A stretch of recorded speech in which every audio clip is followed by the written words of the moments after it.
Le travail n'est pas une valeur morale, c'est une valeur marchande. C'est pour ça qu'on les paye. Et c'est pourquoi la question du bonheur au travail est un enjeu managérial décisif. La chasse au bonheur est ouverte tous les matins, y compris les matins des jours ouvrables.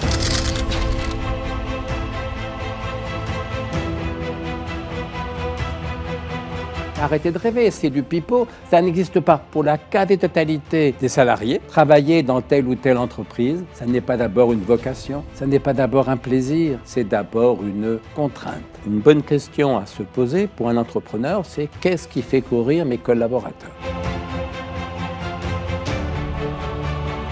La philosophie, c'est un travail de pensée qui a la vie pour objet, la raison pour moyen et le bonheur pour but. Dès lors que vous avez compris que tout homme, toute femme veut être heureux, la meilleure façon d'attirer, de recruter, de fidéliser et de motiver les meilleurs collaborateurs, c'est... Merci d'être de plus en plus nombreux à nous écouter sur Le Déclic. Si vous ne l'avez pas déjà fait, je vous invite à vous abonner, à activer la cloche et à nous partager un petit commentaire. Ça nous permet à chaque fois d'avoir des invités de plus en plus inspirants. Et si vous préférez nous écouter au format audio, sachez que c'est possible aussi pendant vos déplacements, vos sessions de travail ou même pendant votre sport. Vous pouvez nous retrouver sur toutes les plateformes d'écoute selon vos préférences, ainsi que des épisodes exclusifs ou simplement celui que vous êtes en train d'écouter. Merci encore, ça nous permet à chaque fois de continuer à évoluer. Et maintenant, on se retrouve avec l'épisode du jour. Bonjour et bienvenue dans ce nouvel épisode du podcast Le Déclic. Encore une fois, bien accompagné, je suis avec André Comte-Sponville. Comment tu vas ? Je vais très bien, et toi ? Super forme, merci, Bon. Merci d'être ici, ça me fait extrêmement plaisir, j'ai plein de questions à te poser. Avant ça, je vais rapidement te présenter André Comte-Sponville, l'un des philosophes français les plus connus en France, auteur de plus de 20 ouvrages traduits dans plus de 20 langues, dont plusieurs best-sellers de la philosophie contemporaine en France. Tu as dédié ta vie à aider les gens à vivre mieux dans un monde qui leur fait souvent très mal. Bienvenue André sur Le Déclic. Merci. Avant toute chose, qu'est-ce que la philosophie ? La philosophie, c'est un travail de pensée. Alors, la définition que je propose, moi, c'est ce que mon maître Althusser appelait une pratique théorique. C'est un travail de pensée, c'est avec ce que ça suppose de rigueur, de raisonnement, d'abstraction, au bon sens du terme, mais c'est une pensée abstraite qui a la vie pour objet, la raison pour moyen et le bonheur pour but. Autrement dit, il s'agit de penser mieux pour vivre mieux.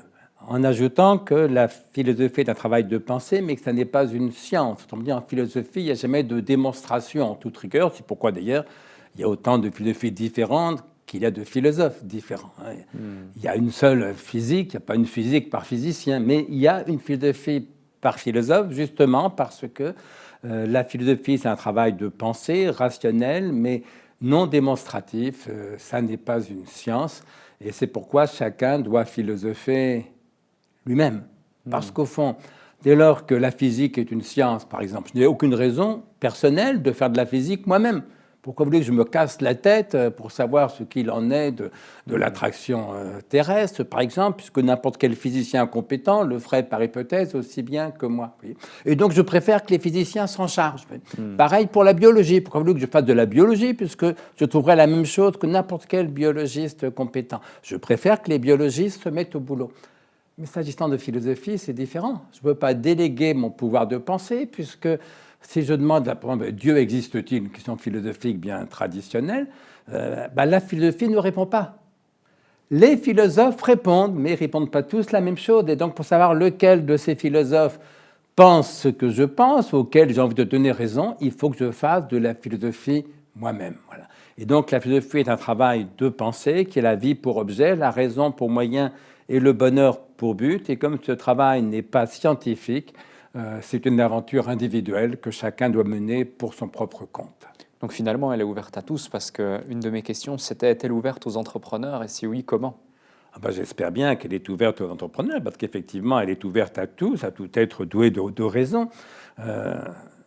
Dès lors que, au fond, je dis souvent, philosopher, c'est penser sa vie et vivre sa pensée. Et dès lors que nous sommes tous doués et de vie et de pensée, la question se pose pour chacun d'entre nous d'articuler l'une à l'autre ces deux dimensions, penser sa vie, vivre sa pensée.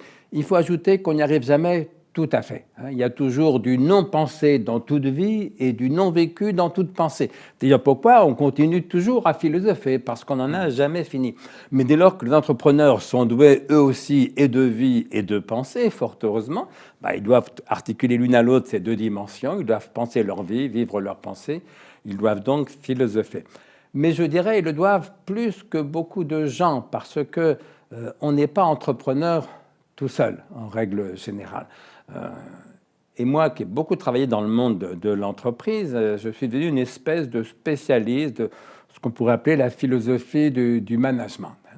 Parce que moi, je m'adresse plutôt effectivement à des chefs d'entreprise, à des cadres dirigeants, à des managers. C'est quoi un manager? Un manager, c'est quelqu'un dont le travail, c'est de faire travailler les autres. C'est donc un métier extrêmement difficile, parce que travailler les autres, en gros, ils ne préféreraient pas. C'est aussi bête que... bien sûr, tous les salariés préfèrent travailler dans telle ou telle entreprise plutôt qu'être chômeurs, ça va de soi.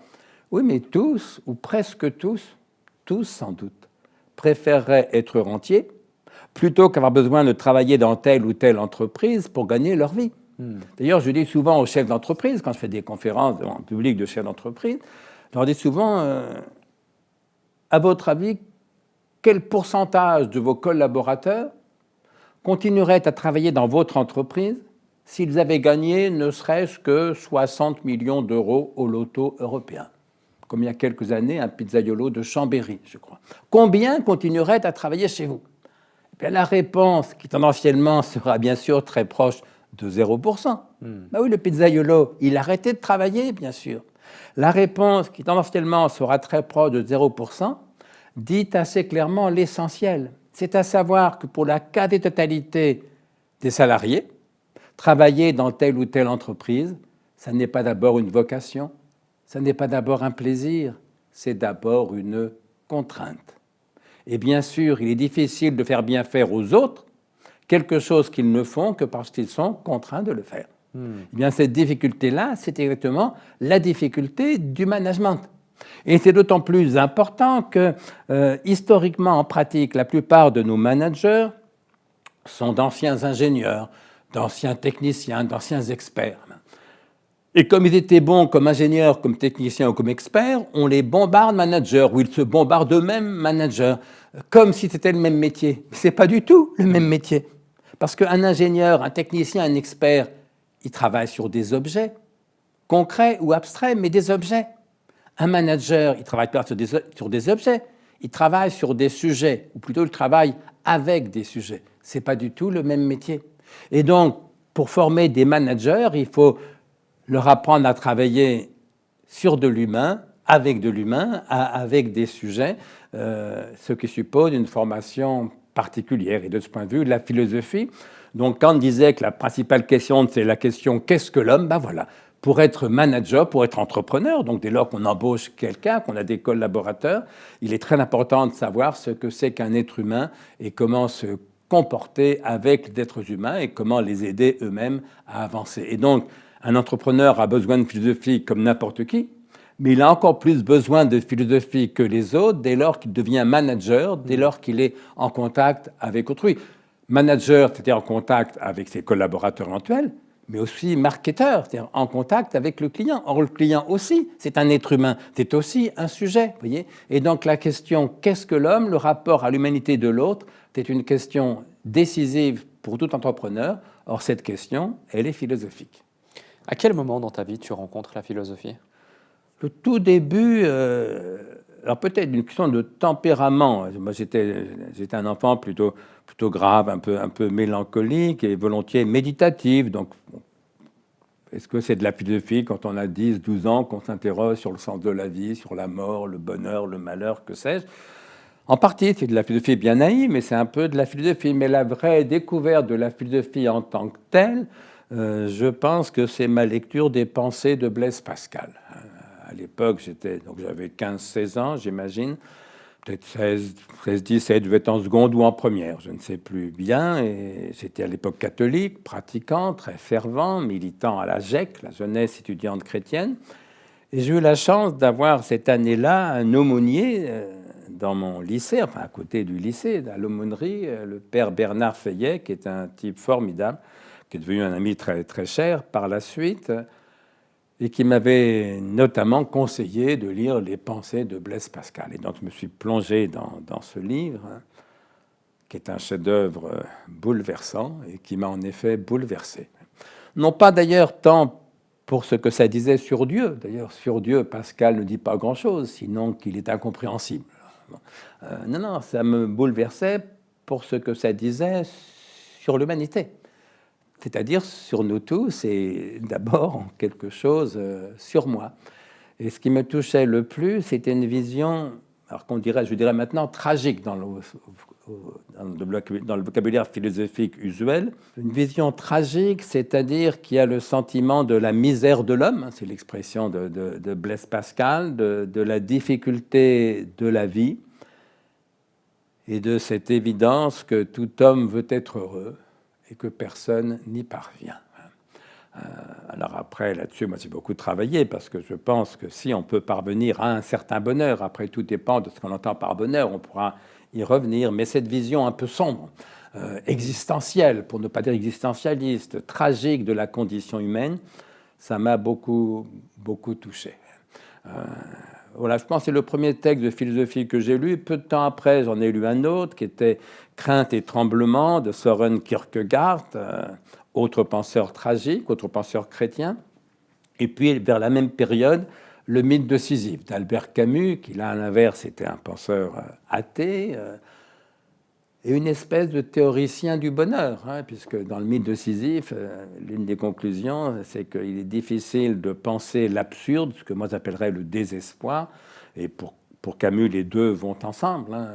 Il est difficile de penser l'absurde sans avoir envie d'écrire un traité du bonheur.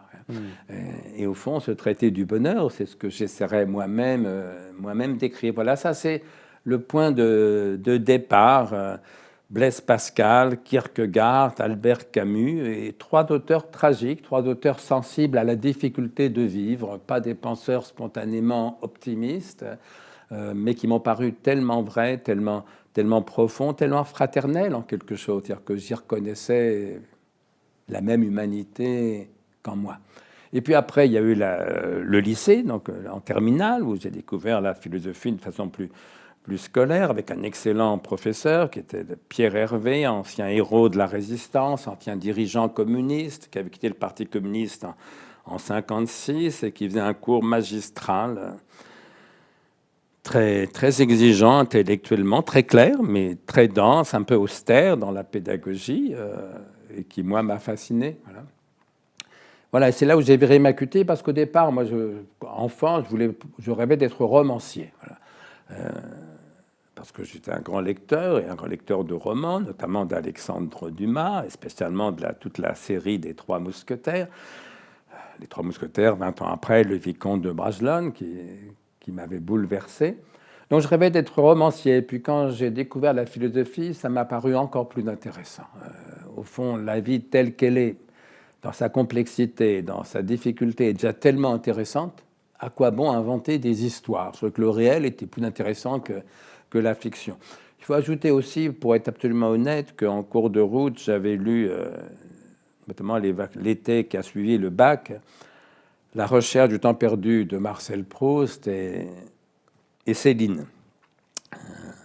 Mort à crédit de Céline, en l'occurrence, après le voyage au bout de la nuit, mais d'abord Mort à crédit de Céline.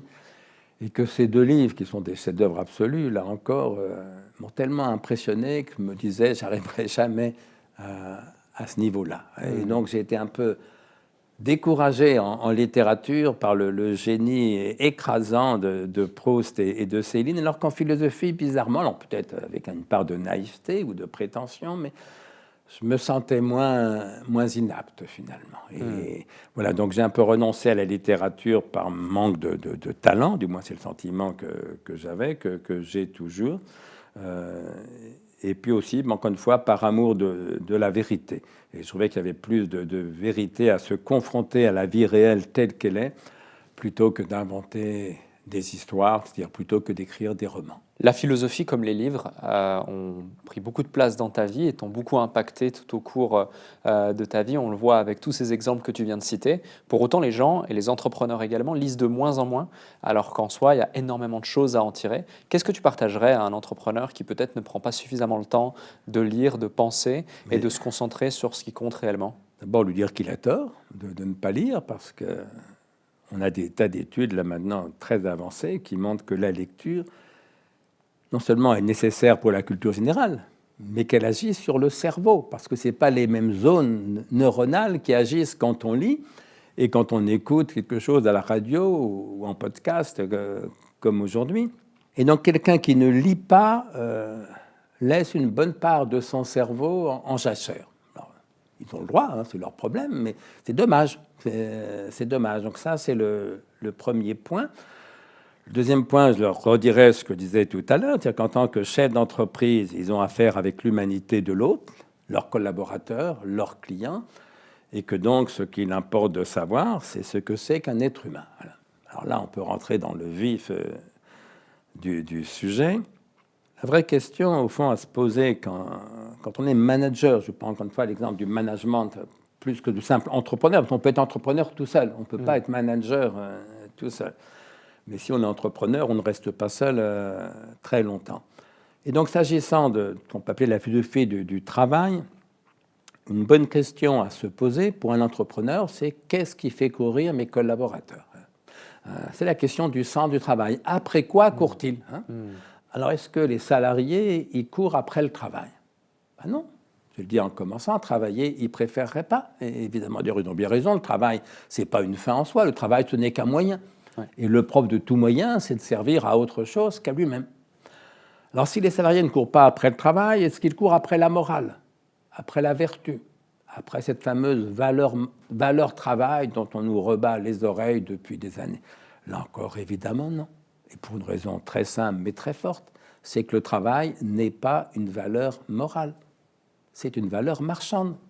C'est pour ça qu'on les paye pour travailler. On ne paye pas les salariés pour être aimants, pour être justes, pour être généreux. Ça, c'est des vraies valeurs morales. Oui, bizarrement, il n'y a pas de marché, il n'y a pas de rémunération. Voilà. On les paye pour travailler. Il y a un marché du travail. Ce n'est pas une valeur morale, c'est une valeur marchande. Que je sache, et c'est un athée qui vous le rappelle, il n'est pas écrit dans les évangiles « Travaillez les uns les autres comme votre Père du ciel travaille ». Il est écrit « Aimez-vous les uns les autres comme votre Père du ciel vous aime ». L'amour, c'est évidemment une valeur morale. Le travail, évidemment, n'en est pas une. Donc, les salariés ne courent pas après le travail, ils ont raison. Ils ne courent pas après la prétendue valeur morale du travail, ils ont raison. On a le droit d'être rentier, hein, quand on peut. Ce n'est pas une faute morale d'être rentier. Alors, est-ce qu'ils courent après le sens? C'est un peu la tarte à la crème du moment, le manager donneur de sens. Je me souviens, pendant le premier confinement, ça m'avait frappé que les Français découvraient avec émotion que le travail des éboueurs, ça a du sens. Ben oui, c'est vrai, quand les éboueurs ne travaillent pas, on est dans la merde. C'est le cas de le dire. Très bien, donc on a tous compris ça, on est d'accord, le travail des éboueurs, ça a du sens. Très bien. Avez-vous envie d'être éboueur? Avez-vous envie que vos enfants soient éboueurs? La réponse est non. Ça veut dire quoi? C'est-à-dire que le fait qu'un travail ait du sens, ça n'a jamais suffi à motiver quiconque. Alors attention, un travail qui n'a aucun sens, c'est forcément démotivant. Hein, c'est le cadre placardisé, il a déplu au patron, il le met dans son bureau, il ne sert plus à rien, il n'a plus rien à faire, il va déprimer, il risque une tentative de suicide. Donc oui, le sens est une condition nécessaire de la motivation. Mais ça n'a jamais été une condition suffisante de la motivation. Un travail qui n'a aucun sens est forcément démotivant, mais un travail qui a du sens, comme le travail des éboueurs, n'est pas forcément motivant pour autant. Donc les salariés ne courent pas après le travail, ils ont raison, ils ne courent pas après la prétendue valeur morale du travail, ils ont raison, ils ne courent pas, ou pas seulement, ou ça ne suffit pas, après le sens. Alors est-ce qu'ils courent après l'argent? Oui, c'est quand même d'abord pour ça qu'ils travaillent, qu'ils viennent bosser tous les matins, ce qu'on appelle le salariat. Oui, ils courent après l'argent, sauf que, comme me l'a dit un jour un chef d'entreprise, lors d'un séminaire que j'animais, il me disait « Oui, bien sûr, les salariés travaillent pour l'argent, mais l'argent, me disait-il, ça n'a jamais motivé personne. L'argent, me disait-il, ça rend motivable. » Oui, ça rend motivable. Si vous ne les payez pas, évidemment, ils ne seront pas motivés. Mais la question ne se posera plus, ils ne seront plus dans l'entreprise. Mais l'argent, ça n'a jamais motivé personne. Enfin, l'argent, le fixe, le salaire, ça peut être différent pour une prime ou pour une part variable. Mais s'agissant du fixe, le salaire, ça n'a jamais motivé personne. Puisque celui qui paraît peut-être ne travaillerait que pour le salaire. Il n'a au fond aucune raison d'en faire ne serait-ce qu'un peu plus que le strict minimum pour ne pas être viré. Or, la motivation, ça commence justement quand on en fait au moins un peu plus que le strict minimum pour ne pas être viré. Et ça, par définition, le salaire ne peut pas l'obtenir. Et puis, comme me l'a dit un autre chef d'entreprise lors d'un autre séminaire, il me disait, oui, bien sûr, vous avez raison, mes salariés travaillent pour le salaire, mais le salaire, ce n'est pas moi qui le fixe. C'est le marché du travail. Et oui, il y a un marché du travail. Aucun patron ne peut payer longtemps à ses collaborateurs 20 ou 30% de plus que la concurrence. Donc, me disait ce chef d'entreprise, oui, mes salariés travaillent pour le salaire, mais le salaire, ce n'est pas moi qui le fixe, c'est le marché du travail.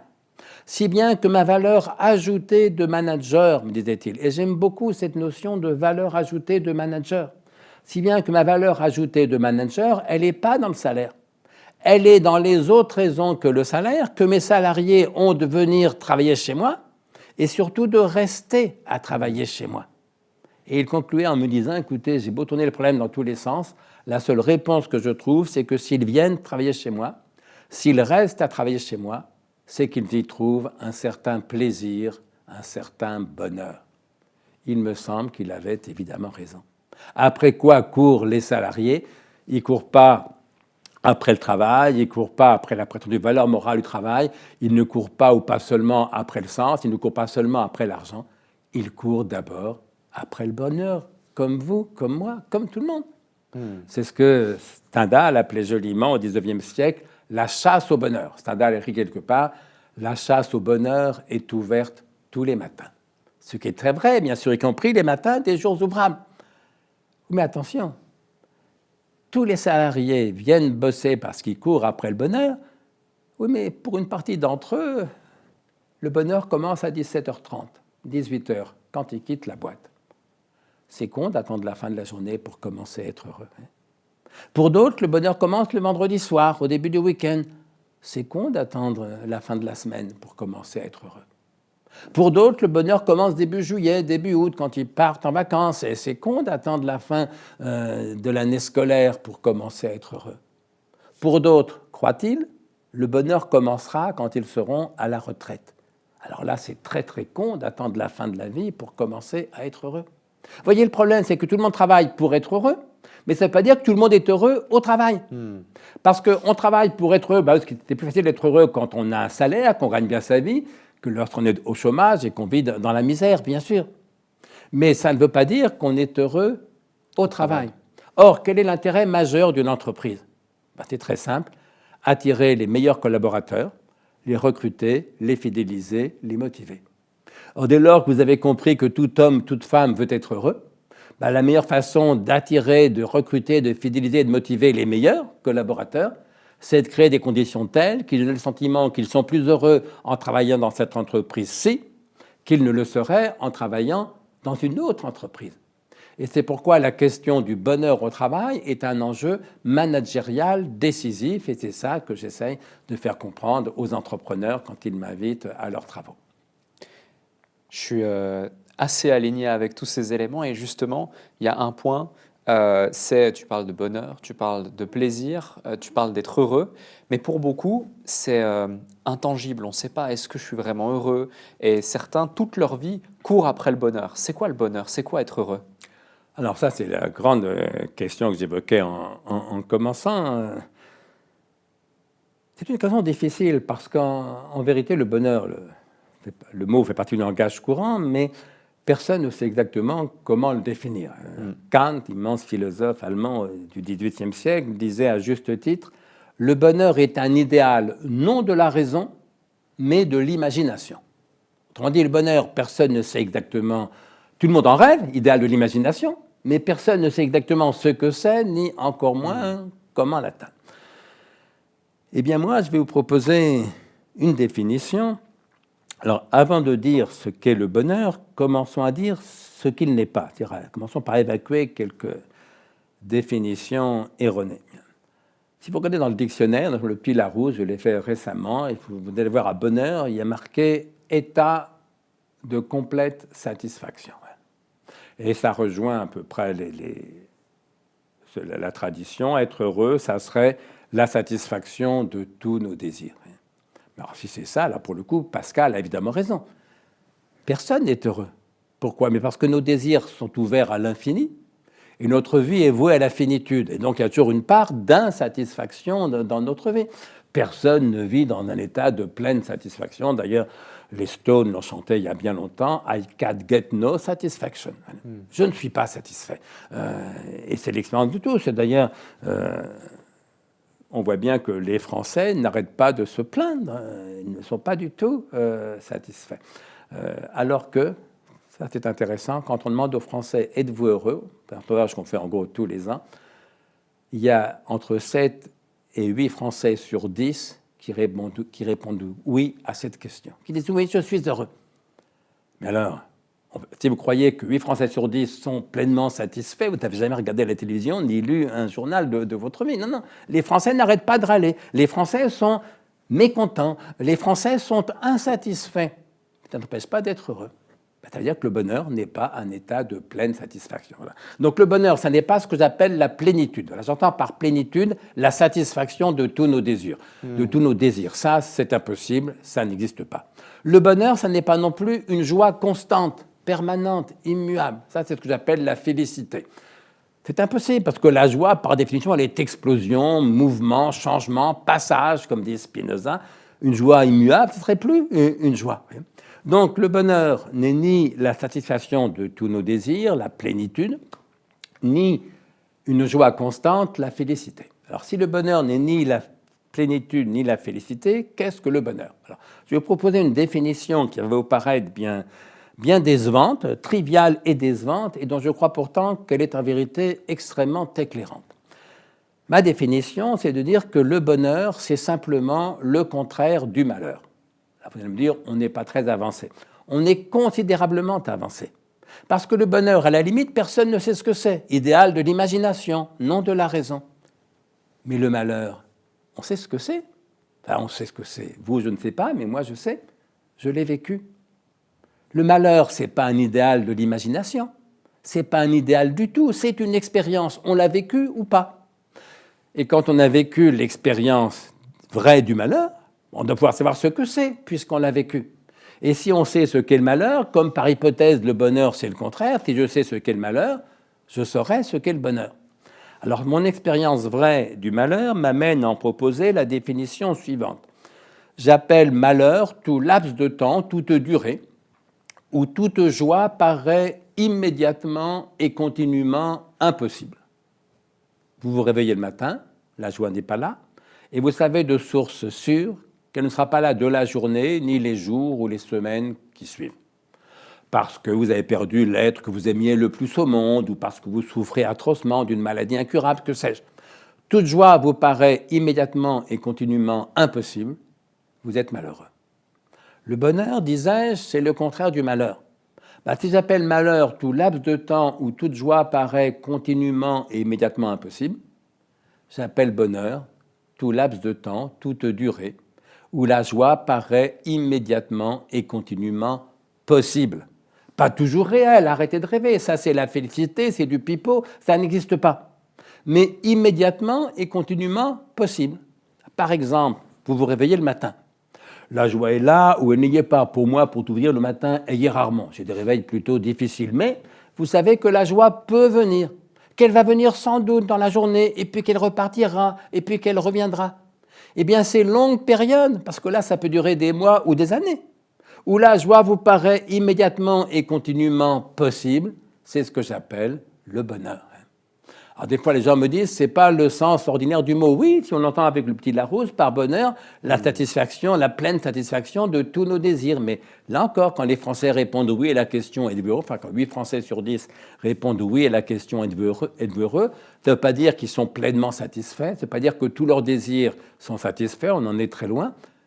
Mais au fond, on leur demande êtes-vous heureux. Et leur première réaction, de se dire, au fond, je ne suis pas malheureux.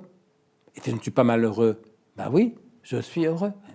Et donc, c'est une définition beaucoup plus modeste du bonheur que la plénitude ou la félicité, évidemment. Mais je crois que c'est une définition beaucoup plus proche de l'expérience commune des gens qui répondent oui, je suis heureux, parce qu'ils ont vécu, pour certains d'entre eux en tout cas, ils ont vécu l'expérience du malheur.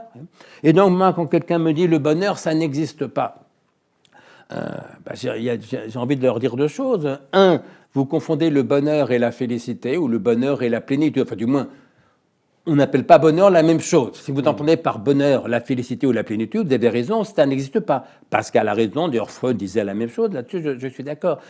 Mais alors, que penser des Français qui répondent qu'ils sont heureux? Parce que le sens d'un mot, ça ne dépend pas uniquement des philosophes, ça dépend de la langue commune.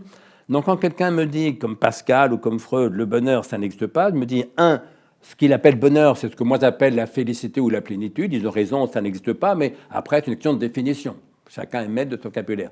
Mais deux, surtout, je me dis, en voilà encore un qui n'a jamais été vraiment malheureux, ne serait-ce qu'une seule fois dans sa vie. Parce que ceux qui ont été vraiment malheureux au moins une fois dans leur vie, ils savent au moins par différence que le bonheur aussi existe. Le bonheur, c'est simplement quand on n'est pas malheureux. Et pour ceux qui ont été vraiment malheureux au moins une fois dans leur vie, la différence, si je veux dire, leur saute aux yeux ou au cœur. Et un peu selon cette jolie formule du poète Prévert qui écrit je ne sais plus où, « Je reconnus le bonheur au bruit qu'il fit en partant. » Vous savez, on se dit « Merde, j'étais heureux ». Je ne m'en étais pas rendu compte. Et puis, paf, on tombe dans le malheur parce que là encore, il y a eu un décès, un deuil, que c'est une rupture.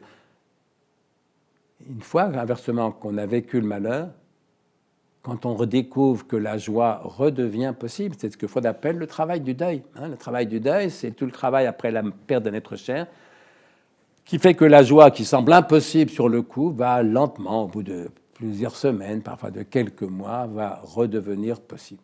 Voilà, le bonheur, c'est quoi? C'est la possibilité du bonheur. C'est donc pas un absolu. On est plus ou moins heureux. La joie est plus ou moins fréquente, plus ou moins probable, plus ou moins intense. Oui, le bonheur, c'est pas un absolu, c'est du relatif. Mais qu'est-ce que c'est bon? Et tu as vécu le malheur pour se rappeler par différence à quel point le bonheur est quelque chose de précieux. Tu as connu de malheureux drames, tu en as rapidement parlé, et donc tu as vécu par ça le malheur. Comment on fait pour survivre à ces phases sans sombrer? Est-ce que c'est l'espoir? Est-ce que c'est autre chose? Parce qu'au moment où on le vit, face à quelque chose qui nous touche et qui nous rend profondément malheureux, tu évoquais le fait qu'il n'y a pas de visibilité sur ne serait-ce qu'une autre possibilité d'être heureux ou de retrouver la joie. Est-ce que c'est l'espoir qui nous tient à ce moment-là? Est-ce que c'est autre chose? Non, c'est surtout pas l'espoir, de mon point de vue. Après, chacun fait comme il veut, mais c'est surtout pas l'espoir pour une raison très simple qu'a formulé Spinoza, d'autres aussi, comme La Rochefoucauld, mais Spinoza m'importe spécialement. Spinoza a écrit dans l'Éthique, « Il n'y a pas d'espoir sans crainte, ni de crainte sans espoir. » Donc quand vous espérez, vous avez peur. Le gamin qui prépare le bac, il espère être reçu. Ben oui, donc il a peur de le rater. Il a peur de le rater, donc il espère être reçu. Vous espérez rester en bonne santé, vous avez donc peur de tomber malade. Et donc, les moments d'espoir, c'est par définition des moments de peur, parce que les deux sont indissociables. Et c'est là où la vie m'a un peu servi de leçon. Moi, il se trouve que nous avons perdu, mon ex-femme et moi, notre premier enfant, une petite fille, Claire, qui est morte à 6 semaines d'une méningite foudroyante. Elle allait très bien, elle était jolie comme un cœur, et puis à 5 semaines, un matin, elle ne se réveille pas, les médecins diagnostiquent méningite. Comme tout père de famille, j'espérais follement qu'elle allait guérir. J'avais 30 ans, de toute ma vie, et il s'en fallait de beaucoup, je n'avais jamais rien espéré aussi fortement. Je vivais le plus fort espoir depuis ma naissance. Et je n'avais jamais été aussi malheureux, parce que j'étais mort de trouille. Et ça, c'est très étonnant. Mon moment de plus fort espoir, de plus forte espérance, a été mon moment de plus grand malheur, parce qu'il n'y a pas d'espoir sans crainte, il n'y a pas de crainte sans espoir, et plus l'espoir est fort, plus la crainte est forte. C'est pas comme quand on joue au loto. On a un léger espoir de gagner, une légère peur de perdre, on s'en fout, on est dans le dérisoire. Mais quand c'est la vie de votre enfant, là, c'est complètement différent. Hein. Et cette angoisse de la peur de perdre l'être que vous aimez le plus au monde, cet enfant, en l'occurrence, c'est atroce. Hein. Et puis elle est morte. Hein. Qu'est-ce qu'il fallait espérer, là? Moi, je ne croyais plus en Dieu depuis longtemps. Je n'allais pas espérer qu'elle allait ressusciter. Hein. Il fallait accepter qu'elle soit morte. Et au fond, le travail du deuil, comme dit Freud, c'est d'abord accepter que l'autre soit mort. Hein. Accepter que ça soit définitif. Sauf que je me suis trouvé moins démuni pour affronter le deuil que pour affronter l'angoisse. Au fond, avoir un enfant mort, ça me paraissait, alors ça peut dépendre de la sensibilité de chacun, mais pour moi, moins atroce que d'avoir un enfant possiblement mourant, voyez, qui est gravement malade. Mais je crois qu'il y a un peu une constante, et chacun sait bien, au fond, ce qu'on craint, enfin, pour moi, le pire malheur, c'est les parents dont un enfant disparaît, il a été enlevé ou il disparaît, et qui, pendant tout le reste de leur vie, ne sauront pas si cet enfant est vivant ou mort. Ils vont vivre toute leur vie dans l'angoisse, finalement. Alors que la perte d'un être cher, oui, c'est atroce, mais on finit par faire son deuil. Je ne dirais pas par s'en consoler, ce qui viendra dire qu'il n'y a plus de perte. Si, il y a toujours une part de chagrin, mais ça n'est plus le chagrin insurmontable. Et donc, le contraire de ce qui donne envie de vivre, bah, c'est plutôt l'amour, quoi. En l'occurrence, nous, on a fait d'autres enfants, évidemment. Alors, ça ne remplace pas celui qui est parti, mais malgré tout, ça permet d'aimer toujours la vie. Vous voyez.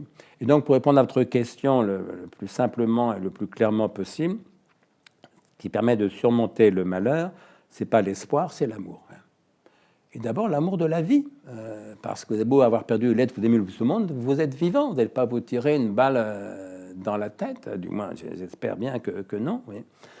Voilà, et donc c'est ce qu'explique Freud dans un beau texte qui s'appelle Deuil et mélancolie. Alors, mélancolie au sens psychiatrique du terme, pas la mélancolie des romantiques, non, l'effondrement dépressif, suicidaire. Freud écrit, la mélancolie, c'est la perte de la capacité d'aimer. Quand on n'aime plus rien ni personne, la vie devient inintéressante, voire insupportable. Voilà, et donc le contraire de la tristesse, le contraire de la mélancolie, ce qui permet de sortir du fond du trou, c'est la capacité d'aimer la vie, d'aimer les autres, éventuellement de s'aimer soi, parce que ça fait aussi partie du lot, mais je dirais d'abord d'aimer la vie, et au fond, c'est cet amour de la vie qui permet à chacun de surmonter les souffrances, les échecs, les deuils, les drames. Tu dis également que la philosophie t'a sauvé la vie. Oh, je ne sais pas si je l'ai dit comme ça me paraît une formule un peu radicale, parce qu'en fait, je n'ai jamais été suicidaire pour ma part. Hein, donc je me suis jamais senti en danger de ce point de vue-là. Mais ce qui est certain, c'est qu'elle m'a aidé à vivre mieux. Non, ce que j'ai dit, c'est oui, c'était une formule que j'utilisais dans ma jeunesse. On ne philosophe pas pour faire joujou avec les concepts, on philosophe pour sauver sa peau et son âme.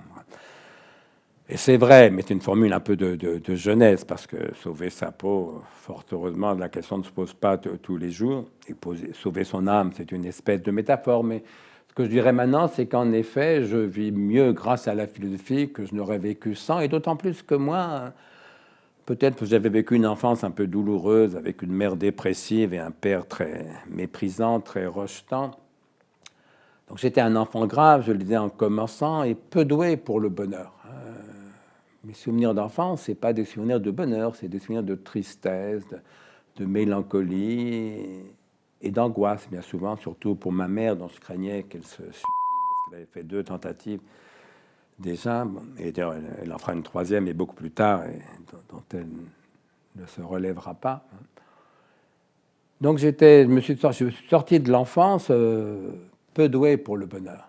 Et c'est justement parce que la philosophie, le but de la vie de la philosophie, c'est entre autres le bonheur, qu'on a d'autant plus besoin de philosopher qu'on est moins doué pour le bonheur. Si tu te réveilles tous les matins plein de bonne humeur, plein de joie de vivre, à la limite, tu n'as pas besoin de philosopher. Alors, tu peux en faire pour l'intérêt intellectuel de la chose, comme tu peux faire des mathématiques ou de la physique, vous voyez, mais c'est pas vital. Mais moi, c'est pas mon cas. Moi, quand je me réveille le matin, je trouve que la vie est difficile, qu'elle est angoissante, qu'elle est fatigante, qu'il y a des mille raisons de tristesse. Et donc, pour aimer la vie, il faut que je fasse un effort important de penser. Voilà, c'est ça. Et donc, il s'agit de penser mieux pour vivre mieux, mais donc on a d'autant plus besoin de philosopher qu'on trouve que la vie, spontanément, est plus difficile. En parallèle de la philosophie, tu as fait également 2 ans de psychanalyse. Qu'est-ce que ça t'a appris sur toi, sur la vie, sur les autres? Beaucoup moins de choses, finalement. Beaucoup moins. Je ne dirais pas rien, je ne vais pas rentrer dans les détails autobiographiques, mais ça m'a conforté dans ce que je pensais. Moi, j'avais beaucoup lu Freud. J'ai fait une psychanalyse un peu pour essayer d'avancer dans mon propre cheminement, mais aussi avec un peu de curiosité intellectuelle, de lecteur de Freud, et un peu de curiosité narcissique. On a envie de se connaître mieux soi-même, et mieux on se connaît, moins on se trouve intéressant. C'est ça la vérité, hein. Je l'ai écrit quelque part. La psychanalyse est une blessure narcissique. On se serait cru plus intéressant. Et quand on trouve que ça n'a plus d'intérêt du tout, la cure est finie finalement, et on passe à autre chose, c'est-à-dire à la vie telle qu'elle est. Alors il faut dire aussi que vous n'avez pas de gros symptômes. Si vous avez des symptômes importants, la psychanalyse peut vous aider, peut-être vous sauver pour certains. Après, ça dépend de la pathologie. La psychanalyse, c'est pas non plus le remède miracle pour toutes les pathologies, tant s'en faut. Mais pour certaines pathologies, ça peut aider. Moi, je n'avais pas de gros symptômes, je n'avais pas de gros problèmes psychiques, donc je n'avais pas besoin vital de psychanalyse. Donc ça m'a intéressé. Ça m'a appris des petites choses sur moi, notamment ce que j'évoquais, le fait que j'étais moins désarmé face au deuil que face à l'angoisse. Mon vrai problème, c'était l'angoisse, en vérité, plus que le deuil. Et donc voilà, cette espèce de ce que j'appelais la sagesse du désespoir, c'est-à-dire accepter la vie telle qu'elle est, plutôt que de toujours rêver d'autres choses. La psychanalyse m'a aidé à y voir plus clair sur les raisons internes qui me poussaient à ce type de pensée-là. C'était mon cheminement, mais alors après, dans la mesure où il s'agit de philosophie, je pense que ça peut en éclairer d'autres. Il ne faut pas confondre la philosophie et la psychopathologie, justement. Je ne pense pas du tout que ma philosophie ne vaille que pour moi. Je pense que ça peut aider les gens à réfléchir, que chacun doit inventer son propre chemin, sa propre philosophie, mais je pense que ce que je dis d'important en philosophie va au-delà de mon seul cas. Mais la psychanalyse m'a aidé un peu à comprendre pourquoi j'en étais venu à penser ce que je pensais, malgré tout. Dans un monde où tout va vite, où on doit être performant également en tant qu'entrepreneur, souvent on a beaucoup de peine à être dans l'instant présent. Comment être dans l'instant présent? Qu'est-ce que tu partagerais à ce sujet? Moi, le conseil que je donne aux gens, c'est tout bête. Essaye de vivre au passé. Très compliqué. Essaye de vivre au futur. Tu peux pas. Donc c'est pas la peine de te prendre la tête. Le présent, tu y es, tu peux pas faire autre chose. Voilà. Et donc une fois qu'on a compris, parce qu'on peut vivre au passé, bien sûr, je peux me souvenir du passé. Mais si je me souviens du passé, donc je me souviens du début de notre conversation, le souvenir, il est présent. Alors je dis pas je me souvenais du passé, je dis je me souviens du présent. Indicatif présent. Bien sûr que je peux anticiper l'avenir, je peux penser à ce que je ferai le week-end prochain. Je projette de faire ceci ou cela. Oui, mais j'ai dit je projette, je n'ai pas dit je projetterai. Autrement dit, le projet, il est présent. Donc, il faut bien comprendre que vivre au présent, ce n'est pas s'enfermer dans l'instant. Ce n'est pas s'interdire de se souvenir du passé ou d'anticiper l'avenir. Ça serait se vouer aux no-futures des punks ou des idiots. Ce serait comme la chèvre que décrit Nietzsche, la chèvre attachée au piquet de l'instant. Nous ne sommes pas attachés au piquet de l'instant. Nous vivons dans le temps, avec la mémoire du passé et l'anticipation de l'avenir. Mais la mémoire du passé, elle est présente ou elle n'est plus. L'anticipation de l'avenir, elle est présente ou elle n'est pas. Et donc, voilà, il faut comprendre que le présent, c'est notre seul lot. Et puis que, par ailleurs, plutôt que de passer son temps à penser à ce qui pourrait arriver, il mieux vaut s'occuper de ce qu'on peut faire. Alors, c'est là où Vivre au présent, c'est d'abord vivre dans la sensation et vivre dans l'action. Et de ce point de vue, notre corps est beaucoup plus sage que nous, parce que le corps, lui, il vit toujours au présent. Et voilà, et donc au fond, vivre au présent, ça veut dire simplement vivre. Personne n'a jamais vécu autre chose que le présent. Mais plutôt que de passer son temps à regretter le passé ou à redouter l'avenir, faisons ce qu'il faut pour, au présent, préparer l'avenir. Parce qu'il faut faire attention, vivre au présent, c'est un peu le carpe diem d'Horace, qui est une espèce d'un peu de caricature d'Épicurien, qui est un très bon poète, mais Horace, mais pas du tout un philosophe. Cueille le jour, carpe diem. Le gamin, il prépare le bac, vous allez lui dire quoi? Cueille le jour. Ben non, il faut préparer, il faut bosser pour ton examen. Et donc, on n'arrête pas de faire des efforts. Il ne s'agit pas d'aller au plaisir par le plus court chemin. Et donc, il faut dire au gamin qui entre en terminale, par exemple, plutôt que de passer toute ton année à te dire pourvu que j'ai le bac, il n'y a pas d'espoir sans crainte, ni de crainte sans espoir, donc tu vas vivre dans l'angoisse et dans l'espoir. Demande-toi qu'est-ce que tu peux faire ici et maintenant pour préparer le bac. Et donc, mets-toi au boulot. Voilà. Et mieux vaut travailler sereinement, faire ce qui dépend de moi ici et maintenant pour préparer mon examen, plutôt que de passer toute son année à attendre le baccalauréat. Voilà. J'aimerais qu'on parle de courage, de réussite, d'ego pour les entrepreneurs qui nous écoutent. Qu'est-ce que tu as compris très tôt sur l'humain que beaucoup d'entrepreneurs apprennent trop tard à ce sujet? La vraie question, c'est qu'est-ce qu'un être humain? Et là, ma réponse, autrement dit, quand je disais qu'est-ce qui fait courir les salariés ou qu'est-ce qui fait courir les entrepreneurs, ça pose la question de la motivation. C'est quoi la motivation? Alors, quand on regarde dans le dictionnaire, on voit que la motivation, on vous renvoie à l'article motif. Il y a la motivation objective, l'ensemble des motifs d'une action, et ce que j'appelle la motivation subjective, l'état psychologique qui est induit par ces motifs. Mais donc, quand on travaille sur la motivation, le dictionnaire vous renvoie à l'article motif. Vous allez voir l'article motif. Et là, vous verrez qu'à l'article motif, on vous explique qu'un motif, c'est un but intellectuel, par différence avec l'intérêt ou le mobile, un but intellectuel. Et quand j'ai fait cette petite recherche pour faire une conférence sur la motivation, je me suis dit aïe. Aïe parce que j'étais convaincu et je reste convaincu qu'il n'y a pas de but intellectuel. Si la motivation c'était ça, il n'y aurait jamais de motivation. Il n'y a pas de but intellectuel pour l'excellente raison que l'intelligence n'a jamais fait courir personne. Je l'illustre d'un exemple de père de famille que je prends souvent quand je m'adresse à des chefs d'entreprise. Je leur dis, imaginez que vous avez un gamin au lycée, 15 ans, 16 ans, qui par hypothèse ne fout rien en mathématiques. Vous lui dites, tu dois travailler tes maths.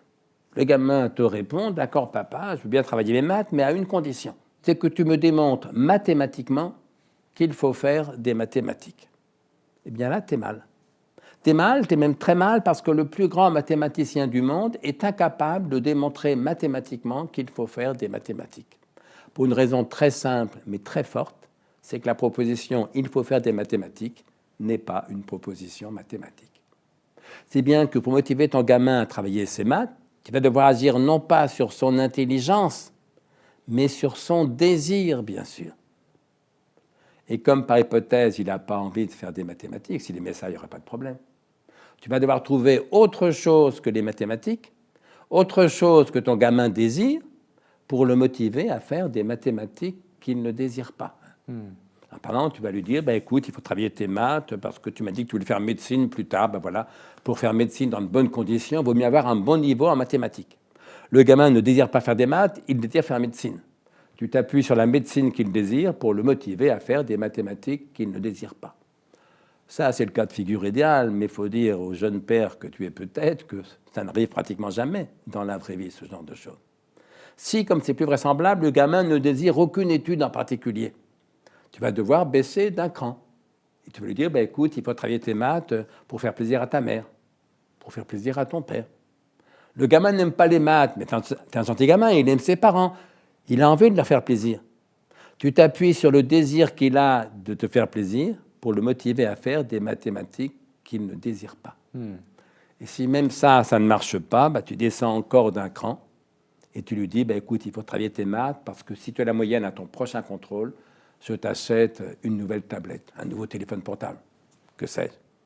Tu me diras, c'est nul, d'accord, mais on n'a pas toujours le choix des moyens. Le gamin ne désire pas faire des maths, il désire une nouvelle tablette, tu t'appuies sur la tablette qu'il désire pour le motiver à faire des mathématiques qu'il ne désire pas. Bref, ce que je veux te faire comprendre par cet exemple de père de famille, c'est qu'il n'y a pas de but intellectuel, il n'y a de but que pour et par le désir. Et donc, ce qu'il faut faire comprendre aux entrepreneurs, c'est ce que Aristote écrit une fois pour toutes, le désir est l'unique force motrice. Phrase d'Aristote, 4e siècle avant Jésus-Christ en Grèce, l'un des plus grands philosophes de tous les temps, comme chacun sait. Le désir est l'unique force motrice. Dans motivation, il y a motif, c'est vrai, mais surtout dans motivation et motif, il y a moteur. Le moteur, c'est ce qui meut, ce qui fait avancer. Ce qui meut un homme ou une femme, ce n'est jamais l'intelligence, c'est toujours le désir. Non pas, bien sûr, que l'intelligence ne serve à rien. L'intelligence sera très utile, indispensable souvent, pour choisir le chemin qui mène au but, ça oui. Mais ce qui vise le but, ce qui en fait un but proprement, ce n'est jamais l'intelligence, c'est toujours le désir. Le désir est l'unique force motrice. Et je dis souvent que si je vais diriger une école de management, je ferai inscrire en lettres d'or dans le hall d'entrée de mon école de management, sur le mur de gauche, cette formule d'Aristote, le désir est l'unique force motrice. Et sur le mur de droite, je mettrai une formule de Spinoza, alors, 20 siècles plus tard, au XVIIe siècle, en Hollande, mais l'idée est la même. Spinoza écrit « Le désir est l'essence même de l'homme ». De l'homme, de la femme, de l'être humain. Le désir est l'essence même de l'homme. Autrement dit, nous sommes des êtres de désir. Eh bien ça nous dit quelque chose d'essentiel pour tous les entrepreneurs qui possiblement nous écouteront. Parce que si le désir est l'unique force motrice, Aristote, si le désir est l'essence même de l'homme, Spinoza, bref, si nous sommes des êtres de désir, ça veut dire qu'un chef d'entreprise, un entrepreneur, c'est d'abord et avant tout un professionnel du désir de l'autre. Professionnel du désir de cet autre particulier qu'est le collaborateur, le salarié, c'est ce qu'on appelle le management. Professionnel du désir de cet autre particulier qu'est le client, c'est ce qu'on appelle le marketing. Eh bien, des deux côtés, côté collaborateur, management, côté client, marketing, un chef d'entreprise, c'est d'abord et avant tout un professionnel du désir de l'autre. Et tant qu'il n'aura pas compris ça, ni compris ce qu'est le désir, forcément, il ne pourra pas être à la hauteur de ce métier qu'il s'est choisi. Et devenir aussi un professionnel du désir de soi, finalement, parce que parfois l'entrepreneur est guidé par l'ego, la volonté de réussite, mais finalement c'est le désir d'atteindre un certain objectif qui le pousse à tout ça. Oui, bien sûr, mais il faut espérer que l'objectif ne soit pas seulement de l'ordre de l'ego, précisément. Mais après, c'est ton problème. Mais j'ai envie de dire, être un professionnel du désir de soi, oui, mais c'est quand même plus facile que s'occuper du désir des autres. Parce que on est davantage maître de ses plaisirs ou de ce qu'on fait pour les atteindre que des désirs de l'autre. Et puis surtout que professionnel du désir de l'autre, alors qu'on demande à l'autre quelque chose que spontanément il n'a pas envie de faire, à savoir un certain travail. Vis-à-vis des clients, c'est plus facile, parce qu'en gros, on leur vend quelque chose dont ils ont assez facilement envie. Alors après, ça faudra prendre des exemples plus concrets, mais le problème du management et le problème du marketing ne sont pas les mêmes. Dans le marketing, on peut imaginer qu'on propose au client quelque chose qui va satisfaire un de ses désirs, qu'on a même souvent inventé pour satisfaire, ou produit pour satisfaire ce désir. La difficulté, c'est la concurrence. C'est que d'autres boîtes proposent le même genre de produits ou de services, parfois pour moins cher ou pour plus cher, ce qu'on appelle la concurrence. Dans le management, c'est différent, parce qu'on demande aux gens un travail, donc quelque chose que spontanément ils ne désirent pas, ils préféraient s'en dispenser, ils préféraient être rentiers. Mais malgré tout, il y a aussi une concurrence. Parce que le but, c'est d'attirer, de fidéliser les meilleurs étant juste des meilleurs collaborateurs, les meilleurs étant justement ceux qui pourraient trouver un boulot ailleurs, justement parce qu'ils sont bons. Et c'est l'une des difficultés du management, attirer, fidéliser motiver les meilleurs, alors que les meilleurs sont justement ceux qui pourraient quitter la boîte. Et c'est pour ça qu'être manager, c'est quand même un métier singulièrement difficile, mais intéressant, parce que ça nous installe au cœur de l'humanité. Une fois qu'on a compris que nous sommes des êtres de désir, qu'un manager, c'est un professionnel du désir de l'autre, on comprend qu'être chef d'entreprise, c'est un métier qui nous installe, être manager plus généralement, c'est un métier qui nous installe au cœur même de l'humanité. C'est pour ça que c'est un métier singulièrement difficile et malgré tout singulièrement intéressant. Quand on fait un métier difficile, il faut du courage. Tu parles souvent de courage. C'est quoi le courage pour toi? Le courage, c'est la capacité à résister à la peur, à la souffrance et à la fatigue. Ce n'est pas la même chose, hein, la peur, la souffrance, la fatigue, mais on parle de courage dans les trois cas, et on a raison.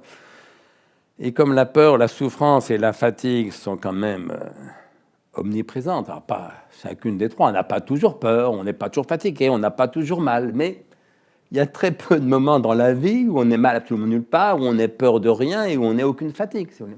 Et donc le courage est une vertu quotidienne, c'est une vertu pour tous les jours.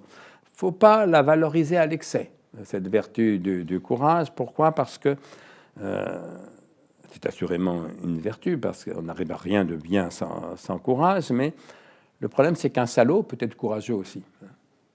Les connards qui sont allés jeter leurs 2 avions sur les tours du World Trade Center à New York, il fallait du courage quand même pour se jeter avec, diriger l'avion qu'on conduit soi-même sur une tour. Oui, mais c'est des pauvres types, c'est pas de la vertu, c'est des fanatiques. Ils étaient courageux, ils étaient des salauds. Voilà. Autrement dit, pour le dire encore dans les mots d'Aristote, le courage n'est pas une vertu complète. Une vertu complète est une vertu qui suffit à elle seule à assurer la valeur morale de l'individu ou de l'acte en question. Ce n'est pas le cas du courage, puisqu'on peut faire courageusement une action atroce, criminelle, odieuse, haïssable, etc. La justice, pour Aristote, c'est une vertu complète. Une action juste est forcément moralement bonne. Voilà, donc il ne faut pas célébrer le courage à l'excès, ce n'est pas la plus haute vertu. Je mets la justice, la générosité ou l'amour beaucoup plus haut que le courage, mais sans courage, la justice, la générosité et l'amour vont vite être empêchés d'agir, parce qu'il y aura la peur, il y aura la souffrance, il y aura la fatigue. Et donc, comme la vie est difficile, on a toujours besoin de courage. Ce n'est pas la plus haute vertu, mais c'est peut-être la vertu la plus nécessaire, la plus indispensable, parce qu'aucune des autres vertus n'arrive jamais à rien sans courage. Finalement, c'est un ingrédient moteur de toute action. À supposer qu'il y a un désir, parce que le courage à lui seul ne crée pas le désir. Hein. Prenons l'exemple de l'alpiniste. À quoi bon escalader, je ne sais pas quoi, l'Himalaya? Tu peux être courageux, n'avoir aucune envie d'escalader l'Himalaya. Ce n'est pas le courage qui te donne envie d'escalader l'Himalaya. C'est ton désir de faire de l'alpinisme. Voilà, et donc il faut que le courage ne suffit pas à la motivation, sinon ça devient une forme d'ascétisme. Mais inversement, une fois que le désir est là, on aura besoin de courage presque toujours pour satisfaire le désir. Si tu désires escalader l'Himalaya, il va te falloir du courage et de l'intelligence. C'est-à-dire de faire ce que Aristote appelle la prudence, la sagesse pratique, qui est une vertu intellectuelle.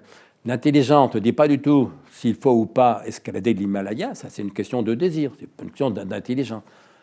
Mais si ton désir te pousse à escalader l'Himalaya, ton intelligence se dit vérifie quand même la météo, ton équipement, choisis un guide de qualité, etc. Voilà. Et donc pour toute action, on a besoin d'une vertu intellectuelle, la prudence, le choix des moyens, le courage, résister, surmonter à la peur, surmonter la peur, la fatigue, la douleur. Mais ni la prudence ni le courage ne suffisent au désir. Comment créer, stimuler, développer le courage? Parce que c'est typiquement l'élément qui nous permet d'outrepasser la peur. La peur, par exemple, du regard des autres, la peur d'échouer, la peur d'être jugé. Comment faire? Il y a une forme, on parle de courage du désespoir. Et moi, je crois, alors, il ne faut pas prendre le mot tout à fait à la lettre, mais comme il n'y a pas d'espoir sans crainte, ni de crainte sans espoir, celui qui, à la limite, n'espère rien, ne craint rien. Je prends un exemple qui, moi, m'a frappé, peut-être de déclic.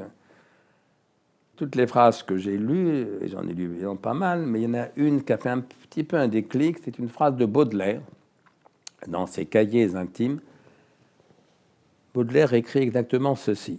« Il faut travailler, sinon par goût, du moins par désespoir. Tout compte fait, travailler est moins ennuyeux que s'amuser. » J'ai souligné cette phrase sur mon livre et je me suis mis au travail. Ça, c'est une phrase qui m'a sauvé en partie. Tu vois en quoi elle est désespérée. Quand tu dis « il faut travailler, sinon par goût, du moins par désespoir, tout compte fait, travailler est moins ennuyeux que s'amuser », ce n'est pas une vision optimiste de l'existence, oui, mais ça te donne du courage, précisément, parce que tu te rends compte que si tu ne travailles pas, tu vas faire quoi? Tu vas regarder la télé, aller te saouler la gueule avec des copains, aller voir un match de foot, tout ça est parfaitement dérisoire. Oui. Alors que prendre sa vie en main et se mettre au boulot. Oui. Et à ce moment-là, je venais d'avoir l'agrégation de philosophie. Et j'avais une année, une quatrième année à passer rue d'Ulm, à l'école normale supérieure, sans diplôme à passer. Bref, une année un peu comme ça, de loisirs. Et je me suis dit, ben voilà, je vais me lever tous les matins, de telle sorte qu'à 8 heures, je sois à ma table de travail. Sinon par goût, du moins par désespoir. Je crois qu'il y a beaucoup de ça, c'est-à-dire que la peur, ben oui, mais une autre formule qui pour moi illustre ce que j'entends par ce courage du désespoir, c'est une formule d'un humoriste un peu oublié d'aujourd'hui, un humoriste du début du XXe siècle, qui s'appelle Alphonse Allais. Alphonse Allais écrit quelque part, « Ne nous prenons pas au sérieux, il n'y aura aucun survivant ». Une fois qu'on a compris ça, de toute façon, oui, on va tous mourir, mais du coup, pourquoi avoir peur de la mort, puisque ça ne changera rien au fait que tu vas mourir. Et puis, pour moi, qui suis athée, la mort, c'est quoi? C'est le néant, c'est rien. Mais avoir peur de rien, c'est idiot. Et donc, moi, j'ai peur de la mort, plus j'aime la vie. Et inversement, plus j'aime la vie, moins j'ai peur de la mort. Je sais bien que je la perdrai un jour, mais ça fait partie du lot. Au fond, c'est ce que Montaigne m'a aidé à comprendre. Si tu dis « j'aime la vie », mais que tu n'acceptes pas la mort, ben, tu n'aimes pas la vie. Puisque la mort fait partie de la vie. C'est aussi bête que ça. Il n'y aura aucun survivant. Une fois que tu comprends avec le Bouddha que toute vie est souffrance, là aussi c'est une vérité désespérante. Mais oui, mais du coup, tu supportes mieux ta souffrance. Une fois que tu comprends que la vie est effrayante, tu supportes mieux ta peur. Et le premier moment du courage, c'est d'abord d'accepter d'avoir peur. Parce que le courage, ce n'est pas l'absence de peur, c'est la capacité à surmonter la peur. Voilà, et donc je crois que plus on accepte la vie telle qu'elle est, dans sa difficulté, plus on est du côté du courage. Moi, il y a une phrase qui m'a beaucoup frappé, c'est une phrase d'Arthur Adamov, qui est un auteur de théâtre, là encore un peu oublié, des années 50-60, c'est ce qu'on appelle le théâtre de l'absurde, un peu comme Ionesco et Beckett, c'est la même époque. Il est encore dans des textes, une espèce de journal intime, il écrit cette phrase-là, que j'ai soulignée aussi quand je l'ai lue dans mon livre. « La vie n'est pas absurde, elle est seulement difficile, très difficile. » Voilà, il fait ce qu'on appelle le tas de l'absurde, un peu dans la filiation, encore une fois, de Camus d'abord, mais aussi effectivement Ionesco, Beckett, sauf que, voilà, la vie n'est pas absurde, elle est seulement difficile, virgule, très difficile. Et une fois que tu comprends ça, ben, ça te donne du courage. Comment éviter le piège de la quête de réussite dont certains entrepreneurs tombent parfois, qui peut créer une certaine forme de souffrance également? Ben, d'abord, oui, tout dépend de ce qu'on entend par réussite. D'abord, il faut se méfier des gratifications narcissiques, quoi. Spécialement quand on est chef d'entreprise, parce que quand on dirige un groupe, on a toujours un peu envie d'être aimé. Et on croit que le bon patron, c'est celui qui est aimé de ses collaborateurs et qui les aime. Être son entreprise, ce n'est pas la même chose qu'être gentil animateur au Club Méditerranée. Non, moi,